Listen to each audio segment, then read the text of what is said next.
매일 성경 묵상을 돕는 해설 가이드입니다. 안녕하세요. 묵상 코치입니다. 함께 읽고 나눌 말씀은 데살로니가 전서 4장 1절에서 12절까지 말씀입니다. 바울은 데살로니가 성도들에게 하나님을 기쁘시게 하는 삶을 살기 위해 더욱 많이 힘쓰라고 권면합니다. 하나님을 기쁘시게 하는 삶이란 제약된 욕망, 특히 성적인 욕망을 따라 살지 않고 성령을 따라 사는 거룩한 삶을 의미합니다. 1절에서 2절은 더욱 힘써 하나님을 기쁘시게 하라 말합니다. 어떻게 행하며 하나님을 기쁘시게 할 수 있는지는 하나님을 기쁘시게 하기 위해 어떻게 행해야 하는지를 뜻하는 표현입니다. 마땅히 라는 것은 반드시 그렇게 해야 한다는 당위성을 부각시킵니다. 그리스도인으로서 합당한 삶, 하나님을 기쁘시게 하는 삶은 선택의 문제가 아닙니다. 성도에게는 반드시 행해야 할 삶의 모습이 있음을 보여줍니다. 바울은 마땅히 행해야 할 교훈을 데살로니가 성도들에게 전달했습니다. 개역개정에는 우리에게서 배웠느니 라고 되어 있는데 배웠으니로 번역된 단어는 받다라는 뜻입니다. 권위 있는 전통을 받는다라는 것을 뜻하는 기술적 용어로 자주 사용됩니다. 바울은 충실한 전수자로서 하나님을 기쁘시게 하기 위해 어떻게 행해야 하는지를 데살로니가 성도들에게 전했고 그들은 그것을 받았습니다. 받은 것을 전해주어 다른 사람 또는 다음 세대가 받게 하는 거룩한 전통의 계승은 오늘날에도 계속되어야 합니다. 교훈을 받은 후에 성도들은 그들이 받은 대로 행했습니다. 바울은 곧 너희가 행하는 바라 라고 말하며 그들이 행하고 있음을 인정합니다. 그러나 곧이어 더욱 많이 힘쓰라고 교훈합니다. 하나님을 기쁘시게 하는 선한 일에는 더욱 열심을 내야 합니다. 바울은 너희가 행하고 있다라는 현재를 평가한 후에 더 많이 힘쓰라고 권면합니다. 2절에서 바울은 데살로니가 성도들에게 준 것은 예수 그리스도의 가르침이었고 그들은 그 내용을 알고 있다 말합니다. 그 가르침을 명령이라고 표현한 것은 1절과 마찬가지로 그것이 마땅히 행해야 될 것임을 일깨우는 것입니다. 3절에서 4절은 거룩은 하나님의 뜻으로 말합니다. 하나님을 기쁘시게 하는 성도의 삶은 무엇입니까? 3절은 구체적으로 그것이 거룩한 삶이라 가르칩니다. 성도가 거룩을 추구해야 하는 이유는 거룩이 하나님의 뜻이기 때문입니다. 하나님의 뜻을 벗어나서는 하나님을 기쁘시게 할 수 없습니다. 특히 이 부분에서 성적인 면에서 거룩에 초점을 맞추고 있습니다. 거룩은 음란, 즉 온갖 불법적인 성적 행위들을 버리는 것입니다. 아내로 번역된 스코오스는 아내 또는 자기 몸, 특히 남성의 성기를 의미합니다. 그리고 크타스다이라는 단어는 아내를 취할 줄 또는 자기 몸을 통제할 줄란 뜻으로 번역될 수 있습니다. 즉 성도는 거룩함과 존귀함으로 자기 몸을 관리하고 통제할 수 있어야 합니다. 5절은 하나님을 모르는 이방인들의 성적으로 문란한 삶을 알 수 있게 하는 대목입니다. 당시 사회에서 성적 방종에 대해 매우 간대했습니다. 바울은 그들을 묘사하기 위해 두 가지 표현을 사용합니다. 첫째는 그들은 세욕을 따는 것이고 둘째는 그들은 하나님을 모른다는 것입니다. 하나님을 모르는 세상 사람들은 성도에게 그들과 같아지라고 유혹합니다. 바울은 하나님을 아는 지식을 가진 성도는 세상의 사람들과 달리 세욕을 따르지 말고 자기 몸을 어떻게 통제할지를 알아야 한다고 가르칩니다. 하나님을 아는 자들은 하나님의 창조 목적과 하나님의 뜻을 알고 그것에 따라 살아갑니다. 하나님을 모르는 세상을 따르는 것은 하나님을 부인한 것과 같습니다.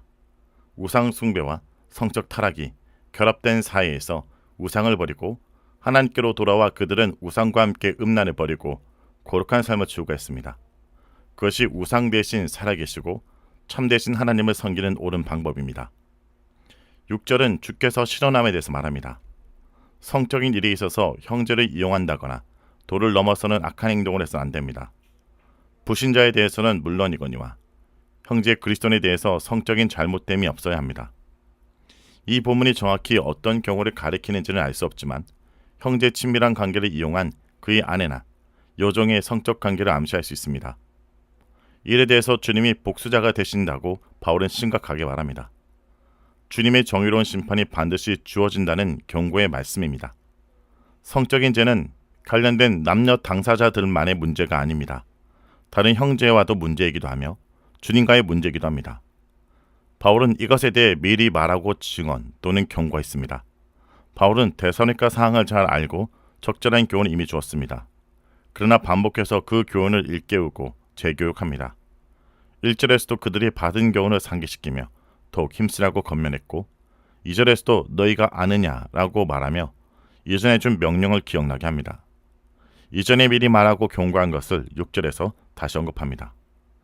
거룩에 대한 교훈을 처음부터 전해주었고 계속해서 일깨워 강조하고 있음을 알 수 있습니다. 7절에서 8절은 부르심의 목적입니다. 성적인 거룩의 중요성은 7절에도 나타납니다. 우선 바울은 하나님이 우리를 부르셨음을 상기시킵니다. 하나님은 데살로니가 성도들을 불러 구원 얻게 하셨습니다. 하나님의 부르심에 대해서는 2장 12절에서도 이미 다루었습니다. 그의 나라와 영광으로 부르신 하나님께 합당하게 행해야 한다는 가르침에서 하나님의 부르심을 언급했습니다. 부르심은 하나님의 주권적 사역이며 그의 나라와 영광에 참여하는 복된 일입니다. 이처럼 하나님이 우리를 부르신 목적을 바울은 4장 7절에서 일깨웁니다. 긍정과 부정으로 하나님이 부르신 목적을 대조하며 부름받은 자들이 추구해야 할 것을 강조합니다. 먼저 하나님이 우리를 부정함을 위해 부르지 않았다고 말합니다. 그러므로 부름받은 하나님의 백성들은 성적인 부정함을 멀리해야 합니다. 긍정적으로 성도는 거룩을 위해 부름을 받았습니다. 우리를 부르신 하나님은 구약에서 거룩하신 하나님으로 계시되었고 부름받은 이스라엘 백성에게 거룩을 요구하셨습니다. 부름받은 성도들은 하나님의 거룩하심을 자신의 삶을 통한 거룩으로 드러내야 합니다. 그것이 부르신 하나님을 영화롭게 하는 방법입니다. 하나님은 우리를 부르셨을 뿐 아니라 성령을 주셨습니다. 성령은 거룩한 영이며 성도 안에 거하십니다. 그러므로 성도의 몸은 성령이 거하시는 성전입니다. 성도는 성전된 몸을 거룩함과 존귀함으로 사용하고 통제할 수 있어야 합니다. 거룩에 대한 교훈을 저버리는 것은 사람을 저버리는 것이 아니라 하나님을 저버리는 것이라고 바울은 말합니다. 여기서 사람은 일반적 사람을 가리킬 수도 있지만 이런 가르침을 주는 바울을 암시하기도 합니다. 바울의 가르침은 자신의 가르침이 아니라 주 예수로 말미암아 준 명령이며 하나님의 뜻을 전하기 때문에 그의 가르침을 거부하는 것은 사람이 아닌 하나님을 거부하는 것이 됩니다. 성도는 자신을 부르시고 성령을 주신 하나님이 거룩하신 분이며 거룩을 위해 부르셨다는 것을 깨닫고 하나님의 뜻인 거룩을 삶을 통해 드러내야 합니다. 하나님을 기쁘시게 하는 이와 같은 삶을 바울은 더욱 힘쓰라고 권면합니다. 9절에서 10절은 더욱 사랑하라 말합니다. 하나님을 기쁘시게 하는 삶을 살라라고 권면한 바울은 구체적 방법으로 성적인 거룩을 강조한 데 이어 형제 사랑을 이제 요청합니다. 데살로니가 교회는 서로 사랑하는 교회였습니다. 그들은 하나님의 가르치심을 받아서 그렇게 하고 있다고 말합니다. 형제 사랑은 하나님이 가르치시는 삶의 원리입니다. 거룩함을 하나님의 뜻이라고 했던 바울은 형제 사랑을 하나님의 가르침이라 말하여 형제 사랑의 중요성을 부각시킵니다.